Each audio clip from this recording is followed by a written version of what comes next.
Klein Gordon equation से negative probability density प्राप्त होती है जिसको इंटरप्रेट नहीं किया जा सकता, और क्लेन गॉर्डन इक्वेशन सिर्फ स्पिनलेस पार्टिकल्स को डिस्क्राइब करती है, जो पार्टिकल स्पिन को कंटेन करते हैं, चाहे स्पिन इंटीजर हो चाहे हाफ इंटीजर हो। अगर पार्टिकल की कुछ स्पिन होगी तो क्लेन गॉर्डन इक्वेशन उसको भी एक्सप्लेन नहीं कर सकती, क्योंकि स्पिन को इंटरप्रेट करने वाली कोई भी टर्म क्लेन गॉर्डन इक्वेशन में थी नहीं। ठीक है, और ये नेगेटिव प्रोबेबिलिटी डेंसिटी इसलिए मिली क्योंकि क्लेन गॉर्डन इक्वेशन में टाइम का भी डबल डेरिवेटिव है, del square upon del T square है, और स्पेस का भी डबल डेरिवेटिव था। स्पेस का भी डबल डेरिवेटिव था, तो इसकी वजह से दो सॉल्यूशंस आए थे क्लेन गॉर्डन इक्वेशन के। दो सॉल्यूशन आने की वजह से पॉजिटिव एनर्जी सॉल्यूशन और नेगेटिव एनर्जी सॉल्यूशन दो मिले थे, और इसी वजह से पॉजिटिव प्रोबेबिलिटी डेंसिटी और नेगेटिव प्रोबेबिलिटी डेंसिटी दो सॉल्यूशंस मिले थे। इस कमी को दूर करने के लिए डिराक ने सोचा था कि क्यों ना एक ऐसी इक्वेशन दी जाए जो इक्वेशन स्पेस में भी और टाइम में भी सिर्फ फर्स्ट डेरिवेटिव्स कंसीडर करे, मतलब del upon del x, del upon del Y, del upon del Z इस फॉर्म में हो, किसी भी डेरिवेटिव की स्क्वायर ना हो।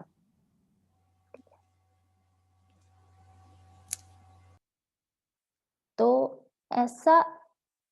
ऐसी एक इक्वेशन प्राप्त करने के लिए फर्स्ट ऑर्डर जो एक फर्स्ट ऑर्डर डिफरेंशियल इक्वेशन हो in space and in time, तो लेट्स से हैमिल्टोनियन इक्वेशन क्या होती है, X psi equals to E psi. ठीक है, हैमिल्टोनियन का formula iota H cut del psi upon del T. Let's say ये इक्वेशन है minus iota alpha dot del plus beta M Sai.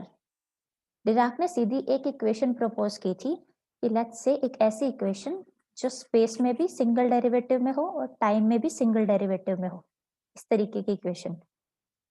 यहाँ पे हमें ना अल्फा की वैल्यू पता है, ना बीटा की वैल्यू पता है, ना अल्फा के जो कंपोनेंट हैं अल्फा 1, अल्फा 2, अल्फा 3, क्योंकि अल्फा एक वेक्टर है। तो ये वाली इक्वेशन होगी iota H cut del psi upon del T equals to minus iota alpha 1 del psi upon del X 1 plus alpha 2 del psi upon del X 2 plus alpha 3 del psi upon del X 3 plus beta M C square psi. यहाँ पे सी square भी है, लेकिन अब से आगे जो भी हम डेरिवेशन करेंगे तो वो सारे नेचुरल यूनिट्स में करेंगे, ताकि हमें ये सी और एच कट का ध्यान ना रखना पड़े। नेचुरल यूनिट्स में एच कट की वैल्यू सी की वैल्यू 1 होती है, तो इक्वेशन आ जाएगी iota del psi upon del T equals to minus iota ये वाली term plus beta N psi. ठीक है, अगर ऐसे इस इक्वेशन को लिखें तो ये आ जाएगी iota del psi upon del T. Momentum का ऑपरेटर क्या होता है, p equals to minus iota H cut del.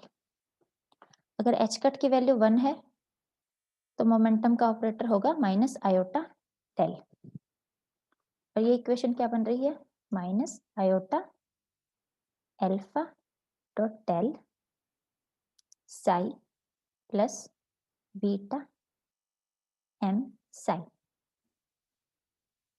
Iota del को क्या लिख सकते हैं, p ऑपरेटर, तो ये वाली इक्वेशन बन जाएगी iota del psi upon del T equals to alpha dot p momentum operator plus beta M operating on psi. ये इक्वेशन डिराक इक्वेशन कहलाती है, ये वाली इक्वेशन। अगेन इस इक्वेशन में हमें ना तो अल्फा की वैल्यू पता है, ना बीटा की वैल्यू पता है, ना हमें ये पता है कि अल्फा और बीटा किस फॉर्म में है, ये कॉम्प्लेक्स क्वांटिटीज हैं या फिर रियल क्वांटिटीज हैं, या फिर अल्फा और बीटा मैट्रिसेस हैं या कुछ नहीं। हम आगे प्रूव करेंगे कि अल्फा और बीटा मैट्रिसेस हैं and so on and so fourth. ठीक है, डिराक इक्वेशन से यूनिट सेकंड स्टार्ट होती है, क्लेन गॉर्डन इक्वेशन और स्कैटरिंग थ्योरी, ये दो चीजें थी यूनिट फर्स्ट में। ठीक है, तो अगर डिराक इक्वेशन को देखें, this equation is called Dirac equation. ठीक है, ये इक्वेशन टाइम डेरिवेटिव में लीनियर है और ये इक्वेशन स्पेस डेरिवेटिव्स में भी लीनियर है। ठीक है, और सिंस हम फ्री पार्टिकल की बात कर रहे हैं तो फ्री पार्टिकल की एनर्जी ई कांस्टेंट होती है। ठीक है, ये कांस्टेंट्स अल्फा 1 अल्फा, तो ये वाला पार्ट जो है वो टोटल एनर्जी ई को शो करता है। अगर पार्टिकल की एनर्जी ई कांस्टेंट है तो अल्फा 1 अल्फा 2 अल्फा 3 जो अल्फा के कंपोनेंट हैं, अल्फा को let's say alpha u cap, alpha के जो 3 कंपोनेंट्स हैं वो, और बीटा, ये चारों कंपोनेंट्स कांस्टेंट होने चाहिए स्पेस और टाइम में। ये चारों कंपोनेंट किसी भी पोजीशंस पे या फिर किसी पार्टिकल के टाइम वगैरह पे डिपेंड नहीं किए जाने चाहिए। ठीक है, अब हम इन अल्फा और बीटा का इंटर रिलेशन कैलकुलेट करेंगे और हम एक एक करके कैलकुलेट करेंगे कि ये अल्फा बीटा किस फॉर्म में होते हैं, ये मैट्रिसेस होते हैं, इनका ट्रेस क्या होता है, एंड एट लास्ट इनकी फाइनल फॉर्म। जब हमारे पास फाइनल फॉर्म आ जाएगी तो डिराक इक्वेशन कंप्लीट हो जाएगी कि ये डिराक इक्वेशन है और इसमें अल्फा 1 और बीटा की वैल्यू ये है। ठीक है, let's say alpha, alpha is और beta n cross n matrices होती है, मैट्रिसेस। ठीक है, डिराक इक्वेशन को प्रॉपर्टीज क्या क्या सेटिस्फाई करनी चाहिए? पहली बात तो energy momentum relation E square equals to P square C square plus M square C4। Energy momentum relation Dirac equation को सेटिस्फाई करना चाहिए। डिराक इक्वेशन को कंटिन्यूटी इक्वेशन सेटिस्फाई करनी चाहिए। इन सब टर्म्स को हम बाउंड्री कंडीशन मानेंगे और उन बाउंड्री कंडीशन से अल्फा और बीटा की वैल्यू कैलकुलेट करेंगे। ठीक है, कंटिन्यूटी इक्वेशन होनी चाहिए और इसका प्रोबेबिलिटी डेंसिटी पॉजिटिव आनी चाहिए। पॉजिटिव आनी चाहिए, प्रोबेबिलिटी डेंसिटी की जो इंटरप्रिटेशन हो वो पॉजिटिव आनी चाहिए।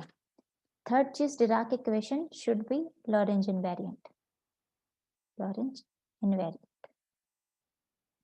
ठीक है, डिराक इक्वेशन में जो साई होता है वेव फंक्शन, उसको एक वेव वेक्टर के रूप में माना जाता है। Psi equals to psi 1 psi 2 psi 3 dot dot up to psi n, एक स्टेट वेक्टर। ठीक है, स्टेट वेक्टर के n कंपोनेंट्स होते हैं और हर कंपोनेंट को components should satisfy Klein Gordon equation. Dirac equation के हर कंपोनेंट को क्लेन-गॉर्डन इक्वेशन सेटिस्फाई करनी चाहिए। इन चार चीजों की हम बाउंड्री कंडीशन निकालेंगे। अगर इनमें से कोई भी चीज गलत आ गई कि ये वाली चीज सेटिस्फाई नहीं हो रही तो हम कह देंगे कि डिराक इक्वेशन इनवैलिड है और इनको यूज करके हम अल्फा बीटा की वैल्यू भी कैलकुलेट करेंगे। ठीक है, इससे डिराक इक्वेशन लिख लेते हैं।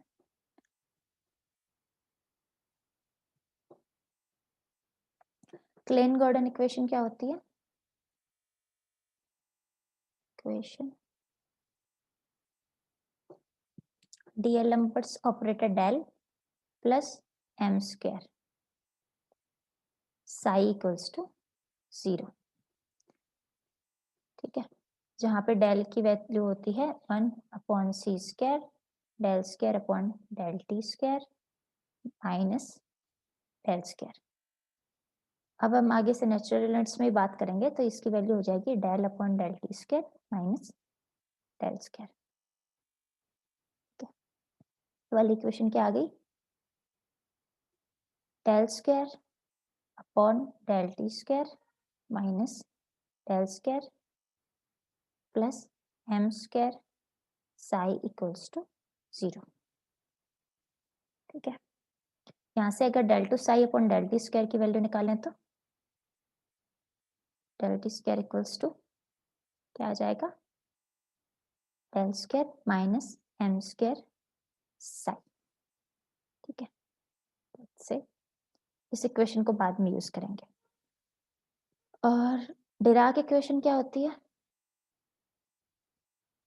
Dirac equation iota del psi upon del T equals to, equation क्या थी, alpha dot P plus beta M psi. Dirac equation के हर कंपोनेंट को क्लेन गॉर्डन इक्वेशन सेटिस्फाई करनी चाहिए, जो लास्ट वाली शर्त थी उसके अनुसार। तो यहाँ से iota del psi upon del T की वैल्यू क्या लिख सकते हैं, माइनस आयोटा, क्योंकि p को खोल के लिखेंगे तो p होता है minus iota del equals to minus iota del upon del X plus del upon del Y plus del upon del Z, I cap J cap K cap. ठीक है, तो यहाँ से इसको लिख सकते हैं minus iota alpha X del psi upon del X से एल्फा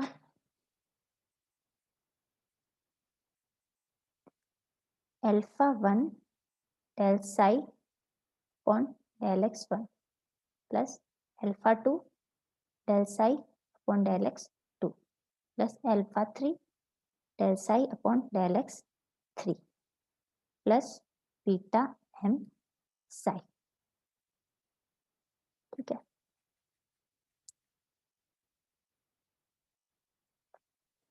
इस इक्वेशन को समेशन की फॉर्म में लिखें तो iota del psi upon del T equals to minus iota summation over I alpha I del psi upon del x I, ये लिख सकते हैं, जहाँ पे आई की वैल्यू होती है 1 to 3, समेशन की फॉर्म में लिखने के लिए सिर्फ, प्लस बीटा एम साई।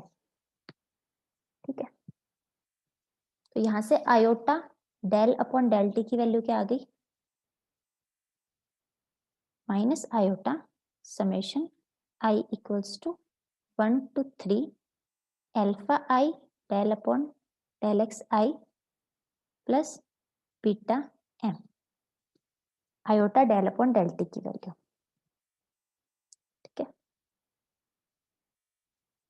हम क्या कर रहे हैं, del square upon del T, del two psi upon del T square बनाने की कोशिश करेंगे ताकि इन दोनों इक्वेशंस को कंबाइन किया जा सके।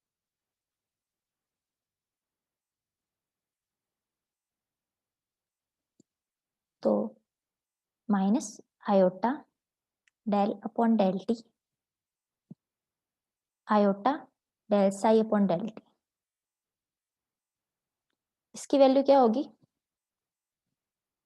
Del two psi upon del T square, क्योंकि ये del two psi upon del T square iota iota minus one minus minus plus, तो हम यहाँ से del two psi upon del T square की वैल्यू क्या रख सकते हैं, minus del two psi upon del T square की value iota del upon del T iota del psi upon del T, del upon del T की value ये रही, del psi upon del T की value ये रही। इन दोनों equation को इसमें पुटअप करेंगे, इस इक्वेशन में, तो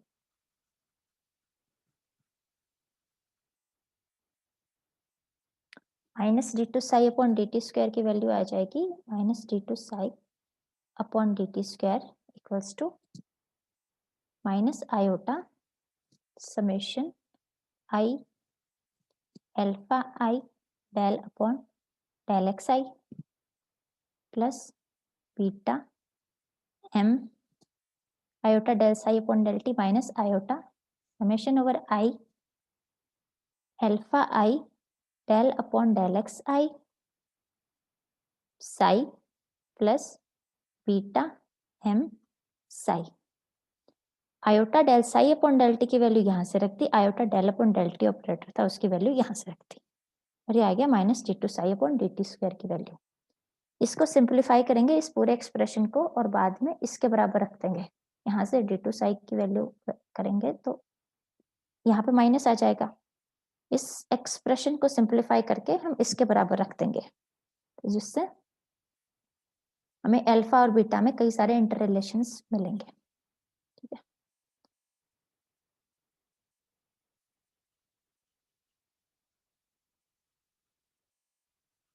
तो इस इक्वेशन में क्या है, 4 टर्म्स हैं, मल्टीप्लाई हो रही हैं, तो minus d2 psi upon dt square, इसकी वैल्यू इस इक्वेशन से क्या आएगी, फर्स्ट वाली में करें तो माइनस में summation over I alpha I del upon del x I, summation over, इन दोनों की इंडेक्स सेम ना हो, क्योंकि अगर हम दोनों जगह आई आई लिखेंगे तो इसका मतलब होगा सिर्फ वो वाले कंपोनेंट्स, जैसे 1 का सिर्फ 1 से मल्टीप्लाई हो रहा है, 1 का 2 से मल्टीप्लाई, 2 का 2 से मल्टीप्लाई हो रहा है।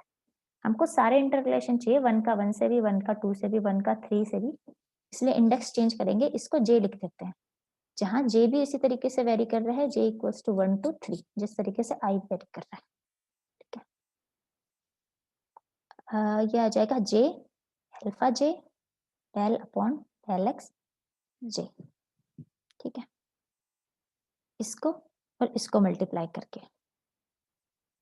नेक्स्ट करेंगे तो ये आएगा माइनस आयोटा समेशन ओवर आई अल्फा आई beta M del psi upon del x आई,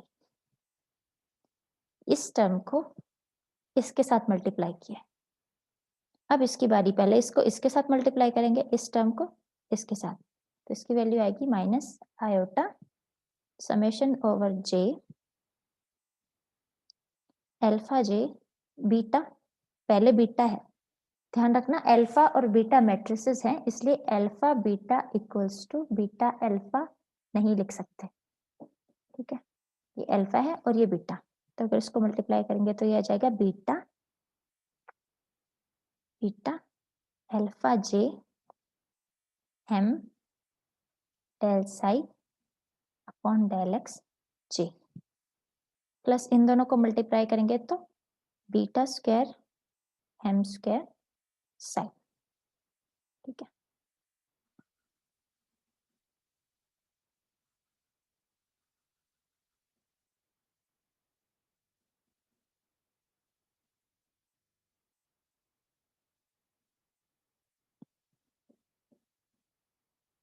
अब इस वाले एक्सप्रेशन से इसको सिंप्लीफाई करेंगे और इन दोनों को सिंप्लीफाई करेंगे, तो d two psi upon D T square क्या आ जाएगा, minus D two psi upon D T square equals to minus summation over i and j, summation i पे भी है जे पे भी है, अल्फा आई अल्फा जे प्लस अल्फा जे अल्फा आई upon 2, क्योंकि ये दोनों मल्टीप्लाई हो रहे हैं लेकिन किस ऑर्डर में हो रहे हैं पता नहीं, तो अगर मैट्रिसेस का इस तरीके से मल्टीप्लाई होता है तो उनको लिखा जाता है A B plus B A upon 2, अगर हमें ऑर्डर नहीं पता हो तो यहाँ भी नहीं पता, इसलिए अल्फा आई अल्फा जे प्लस अल्फा जे अल्फा आई अपॉन 2, ठीक है, ये बनेगा डेल टू साई पे साई था sorry, del two psi upon del x i del x j. अब सिंस माइनस आयोटा जे भी 1 to 3 वेरी कर रहा है और आई भी 1 to 3 वेरी कर रहा है, तो लेट्स से इसे आई लिख देते हैं, summation over alpha I beta M del psi upon del x I minus I summation I equals to 1 to 3 beta alpha I M del psi upon del x I plus beta square M square psi. ये जो alpha और beta पे हम indices लगा रहे हैं ना, ये इंपॉर्टेंट है, इनका ध्यान रखना, अल्फा पे नीचे वाली इंडिसेस लगी है, इसका मतलब देखो अल्फा आई जो होता है वो कोवेरिएंट होता है अगर नीचे इंडेक्स लगी है तो, क्योंकि एक्स आई, अगर एक्स आई लिखेंगे तो वो कोवेरिएंट होगा, लेकिन डेल अपॉन डेल एक्स आई अगर नीचे इंडेक्स है तो वो कॉन्ट्रावेरिएंट होगा, ठीक है। कॉन्ट्रावेरिएंट। और अगर डेल अपॉन डेल एक्स आई, यहाँ पे एक्स के ऊपर इंडेक्स है तो वो कोवेरिएंट होगा। डेरिवेटिव फॉर्म में और नॉन डेरिवेटिव फॉर्म में ये अंतर रहता है, तो इसलिए अगर आप यहाँ पे नीचे इंडेक्स है तो हमने यहाँ नीचे ही लगाई है ताकि एक कॉन्ट्रावेरिएंट हो, एक कोवेरिएंट हो और आपस में कैंसिल होके स्केलर दे। एक्स म्यू ये आपस में कैंसिल आउट होके एक स्केलर क्वांटिटी दे सकते हैं। एक्स म्यू अगर ये n क्रॉस n की मैट्रिक्स है और ये भी n क्रॉस n की मैट्रिक्स है तो ये देंगे n square cross n square की मैट्रिक्स, ठीक है। लेकिन x में स्केलर, तो इसलिए हमने ये इंडिसेस नीचे रखी हैं, ठीक है। इंडिसेस का ध्यान रखना। अब यहाँ पे जो सेकंड और थर्ड टर्म है उससे del psi upon del x i common ले सकते हैं। क्या लेते हैं, थोड़ा सा और सिंपलीफाई करते हैं इसे। Minus t two psi upon t t square equals to क्या हो जाएगा, ये वाली term summation i and j alpha J plus alpha J alpha I upon 2 del two psi upon del x i del x j minus यहाँ से minus iota del psi upon del x i, मतलब summation में तो ये है ही, summation में साथ में लिखे हैं m alpha I beta plus beta alpha I, alpha I beta plus beta alpha i, इसके मल्टीप्लाई में del psi upon del x i, ठीक है। ये और ये एक ही टर्म है, minus iota m beta i plus beta square M square psi, ठीक है। ये इक्वेशन आ गई minus D two psi upon D x d T square की। अगर एक बार और लिखते हैं इसे, d two psi upon D T square, इसकी वैल्यू क्या आ जाएगी, minus summation i j alpha J plus alpha I upon 2। ये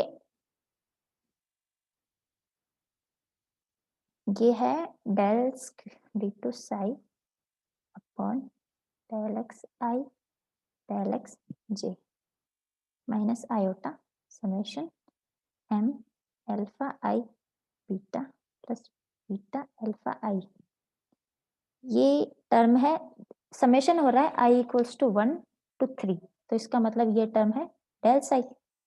अगर समेशन हटा के लिखे तो बस एक इंटरप्रिटेशन है कि ये एक डेल्टा की टर्म है, और second term beta square M square psi. अब इस वाली इक्वेशन का जो शुरू में लिखी थी क्लेन गॉर्डन इक्वेशन, उससे कंपैरिजन करते हैं। क्लेन गॉर्डन इक्वेशन से minus D two psi upon D X square की वैल्यू क्या थी,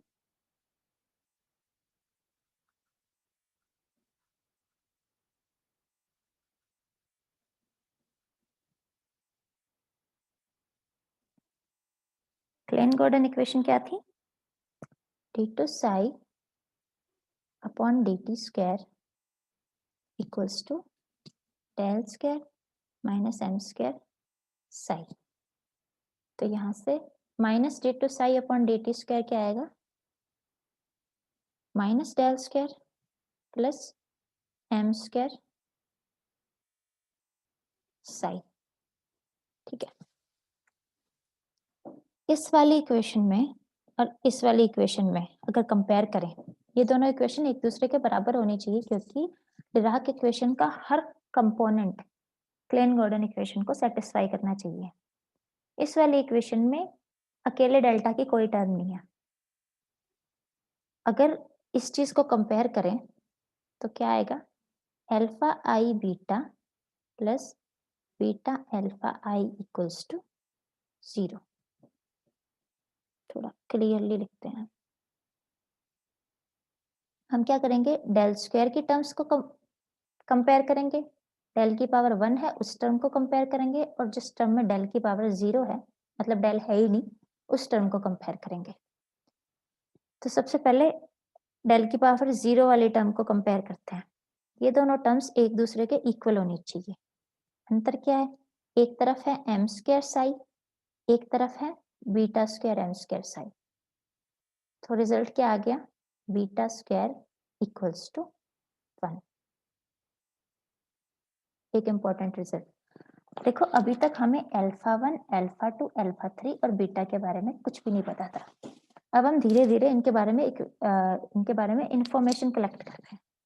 तो पहली इंफॉर्मेशन है कि बीटा स्क्वायर की वैल्यू 1 होगी।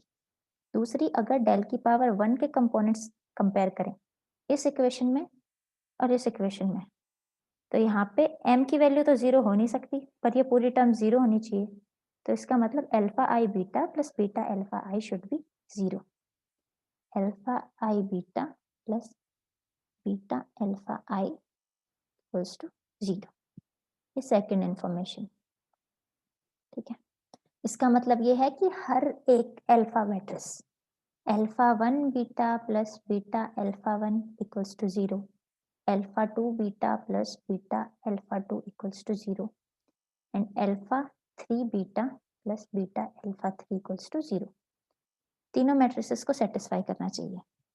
अब अगर डेल स्क्वायर की टर्म्स को कंपेयर करें, तो यहाँ पे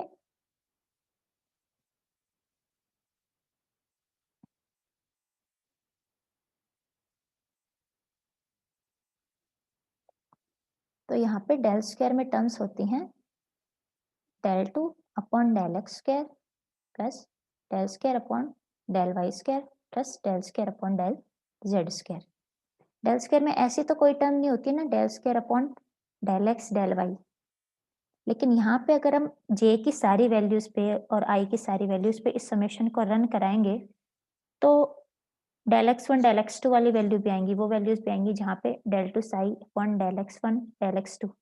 अगर हमने x और y का इंटरप्रिटेशन x1 और x2 लिया है, तो ये वाली term del two x upon del x del y आ जाएगी, del square upon del x del y. वो सारी टर्म्स 0 होनी चाहिए, ठीक है। इसका मतलब alpha I alpha J plus alpha J alpha i, थोड़ा ध्यान से, alpha I alpha J plus alpha J alpha I upon 2 equals to 0 if i not equals to j. और अगर आई इक्वल्स टू जे है तो इसकी वैल्यू 1 होनी चाहिए, क्योंकि इसके मल्टीप्लाई में सिर्फ माइनस है, तो माइनस बाहर है ही, सिर्फ इसकी value 1। Alpha I alpha J plus alpha J alpha I equals to 1 upon 2 equals to 1 if i equals to j, ठीक है। ये वाला कौन सा रिलेशन होता है?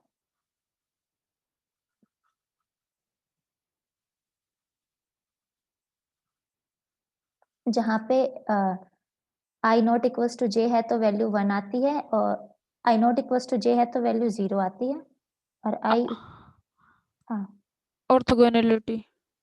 हाँ ऑर्थोगोनैलिटी। तो ऑर्थोनॉर्मलाइजेशन कंडीशन को जैसे हम डिफाइन करते हैं, तो उसको डेल्टा आई जे से डिफाइन करते हैं ना, delta I J Kronecker delta function alpha I alpha J plus alpha J alpha I upon 2 equals to delta I J. Delta I J equals to 1 if I equals to j, delta ij equals to 0 if I 0 not equals to j। Not equal to j. तो Klein Gordon equation से compare करने पे हमारे पास 3 relations आ गए, 3 कह दो या फिर ये 4 रिलेशन भी कह सकते हैं, एक ये रिलेशन, एक ये रिलेशन, एक ये रिलेशन। अब ये इस वाले रिलेशन से देखो, ये रिलेशन, इस वाले रिलेशन से हमें पता चलता है कि अल्फा और बीटा मैट्रिसेस हैं, क्योंकि इस तरीके का multiplication A B plus B A equals to 0 ये नॉर्मल नंबर्स फॉलो नहीं करते। इस तरीके का रिलेशन सिर्फ मैट्रिसेस फॉलो करती हैं। और ये कौन सा रिलेशन है? A B plus B A equals to 0, ये एंटी कम्यूटेशन रिलेशन है। Alpha I beta, alpha I matrices और बीटा मैट्रिसेस एंटी कम्यूट करती हैं, एंटी कम्यूट। ठीक है, तो एक ये रिलेशन पता चला। इस वाले रिलेशन में अगर i इक्वल्स टू जे रखेंगे, i इक्वल्स टू जे, तो ये क्या आ जाएगी, alpha I plus alpha I upon 2 equals to 1। यहाँ से लिखें तो 2 alpha I square into 2 equals to 2, alpha I square equals to 2, 1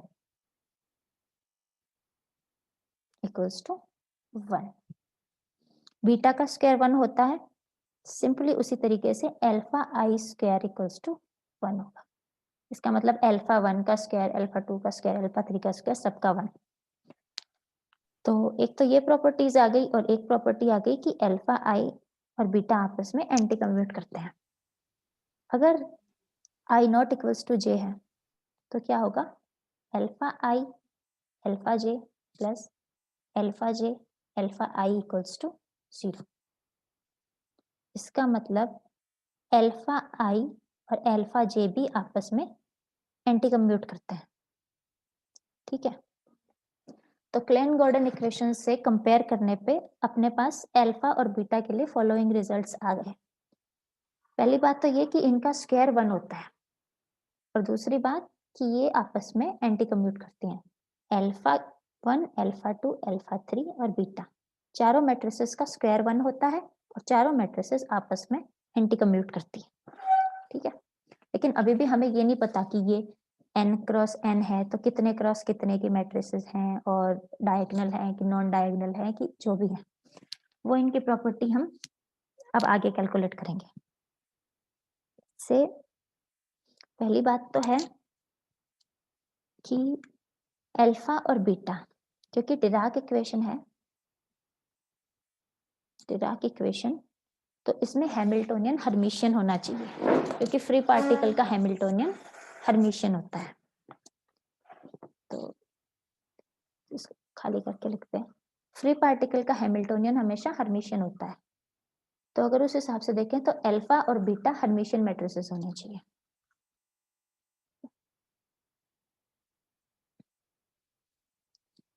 तो एक ये प्रॉपर्टी बिना किसी डेरिवेशन के ही सेटिस्फाई करनी चाहिए कि alpha equals to alpha dagger and beta equals to beta dagger. ठीक है, नेक्स्ट अगर इनकी आइगन वैल्यूज कैलकुलेट करें, eigen values of alpha matrices.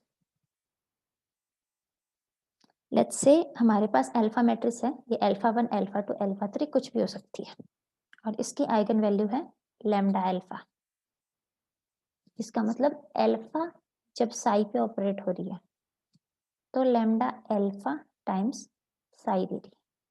ठीक है, अगर एक और बार अल्फा ऑपरेट करवाएं, अल्फा अल्फा साई, तो यहाँ पे भी अल्फा ऑपरेट होगा, अल्फा लैम्डा अल्फा साई। ये क्या हो जाएगा, alpha square psi equals to, यहाँ पे आ जाएगा लैम्डा अल्फा स्क्वायर साई।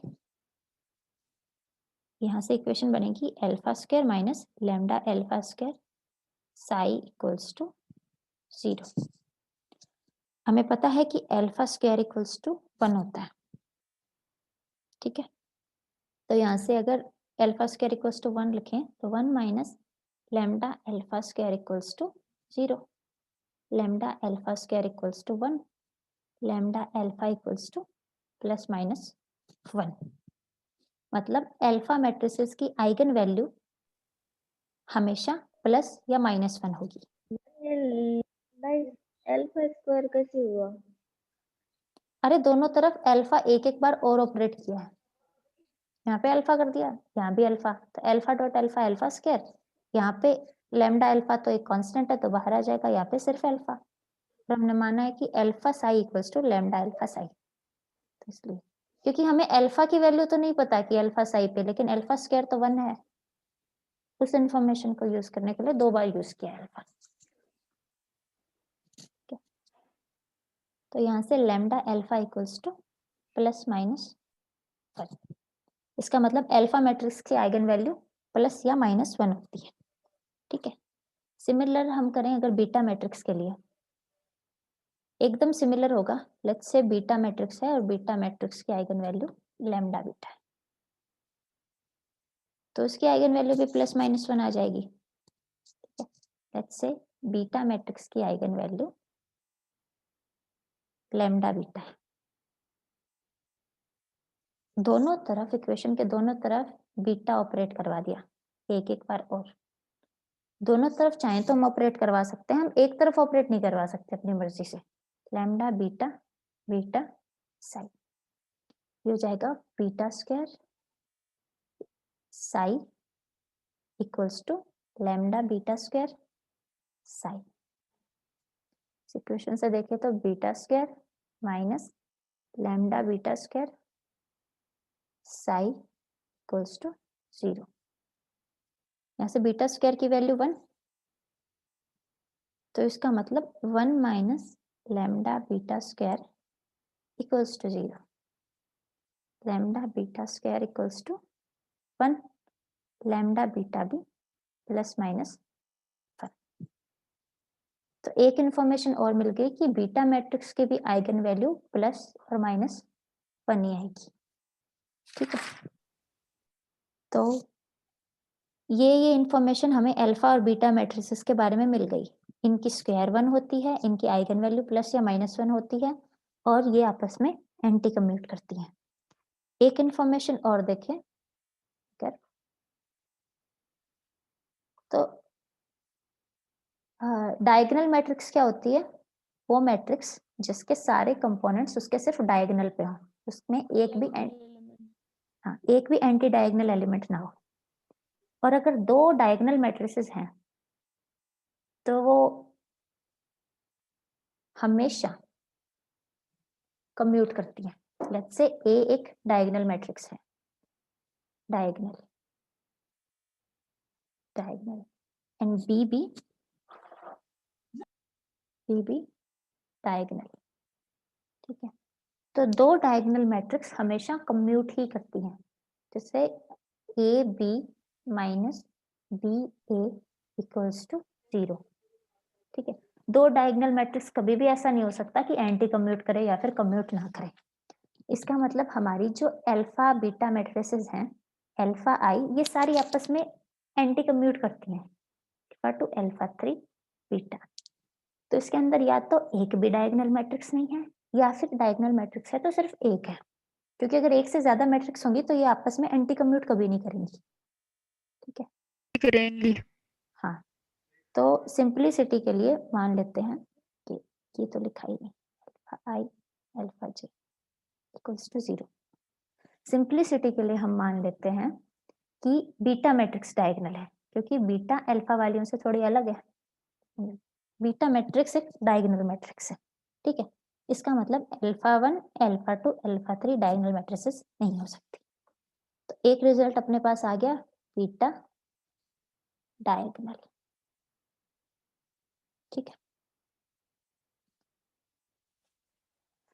ठीक है, कल अपन इनके ट्रेसेस वगैरह कैलकुलेट करके अल्फा 1 अल्फा 2 अल्फा 3 और बीटा की एग्जैक्ट फॉर्म कैलकुलेट करेंगे कि कितने क्रॉस कितने की मैट्रिसेस होती हैं। ये आएंगी 4 क्रॉस 4 की मैट्रिसेस।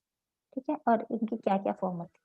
ठीक है, ओके। ठीक है।